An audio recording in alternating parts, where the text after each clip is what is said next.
रात के ठीक 10:30 बजे थे। दिल्ली से मसूरी की ओर जाने वाली पहाड़ी सड़क पर हमारी कार तेजी से आगे बढ़ रही थी। कार के अंदर 4 लोग थे। मैं, अभय, मेरी पत्नी नीलम, मेरा दोस्त करण और उसकी बहन रिया। हम सबने सोचा था कि रात में निकलेंगे तो ट्रैफिक कम मिलेगा और सुबह तक मसूरी पहुंच जाएंगे।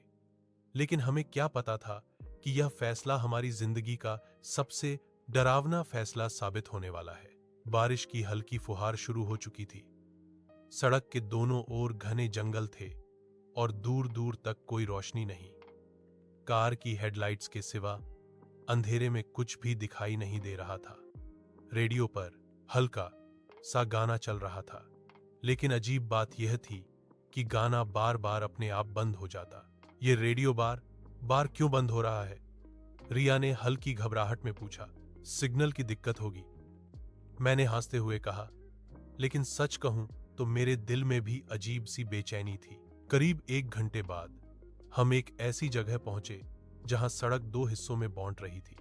गूगल मैप ने अचानक काम करना बंद कर दिया। अरे यार, नेटवर्क चला गया, करण ने मोबाइल हिलाते हुए कहा। हमने बाईं ओर जाने वाली सड़क चुनी। वह रास्ता संकरा था और पेड़ों की शाखाएं सड़क के ऊपर झुकी हुई थीं, जैसे कोई हमें आगे जाने से रोकना चाहता हो। कुछ किलोमीटर चलने के बाद हमें सड़क किनारे एक पुराना सा ढाबा दिखाई दिया। पीली सी टिमटिमाती लाइट, जंग लगा बोर्ड, शिवा ढाबा। चाय पी लेते हैं, नीलम ने कहा। सब थके हुए थे, इसलिए हम रुक गए। ढाबे के अंदर सन्नाटा था। एक बूढ़ा आदमी काउंटर के पीछे खड़ा था। उसकी आंखें बहुत अजीब थीं, मानो वो हमें नहीं, हमारे पीछे किसी को देख रहा हो। इतनी रात को यहां? उसने भारी आवाज में पूछा। मसूरी जा रहे हैं, मैंने जवाब दिया। बूढ़ा अचानक गंभीर हो गया। उस सड़क से मत जाना, उसने कहा। रात में वो रास्ता ठीक नहीं। कौन सा रास्ता? करण ने पूछा। वही जो जंगल के अंदर से जाता है। हम सब एक दूसरे का मुंह देखने लगे। कोई और रास्ता है? मैंने पूछा।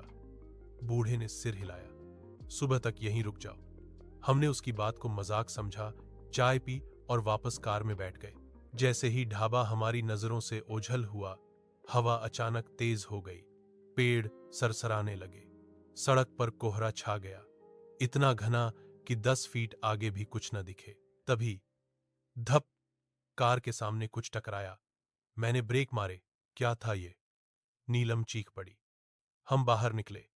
सड़क के बीचों बीच एक लड़की खड़ी थी। सफेद कपड़े, खुले बाल, सिर झुका हुआ।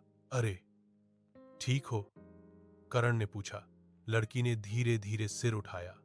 उसका चेहरा, उसकी आंखें पूरी तरह काली थीं।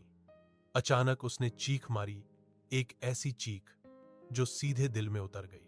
लाइट्स झपकने लगीं। कार अपने आप लॉक हो गई। लड़की गायब हो चुकी थी। हम घबराकर कार में बैठे और मैंने गाड़ी स्टार्ट कर दी। लेकिन कुछ दूर जाने के बाद हमने देखा, वही लड़की फिर सड़क के किनारे खड़ी थी। ये कैसे? रिया रोने लगी। अब कार की स्पीड बढ़ा दी गई, लेकिन चाहे हम जितना तेज जाते, वो लड़की हर मोड़ पर दिखाई देती। तभी रेडियो अपने आप चालू हुआ। एक भारी आवाज गूंजी, वापस जाओ। नीलम ने कान बंद कर लिए। अभय, गाड़ी रोको, मुझे नहीं जाना आगे। लेकिन अब सड़क खत्म हो चुकी थी। सामने एक पुराना पुल था, टूटा फूटा, जर्जर। पुल के बीच पहुंचते ही कार बंद हो गई। चारों तरफ सन्नाटा। फिर हमें पैरों की आवाज सुनाई दी, धीमी, खिंची हुई। वो लड़की पुल के दूसरे सिरे से हमारी ओर आ रही थी। इस बार उसका चेहरा सड़ा हुआ था, हड्डियां दिख रही थीं। वो इंसान नहीं है, करण फुसफुसाया। अचानक कार की खिड़कियों पर हाथों के निशान उभरने लगे, कई हाथ, जैसे अंधेरे से निकलकर हमें पकड़ना चाहते हो।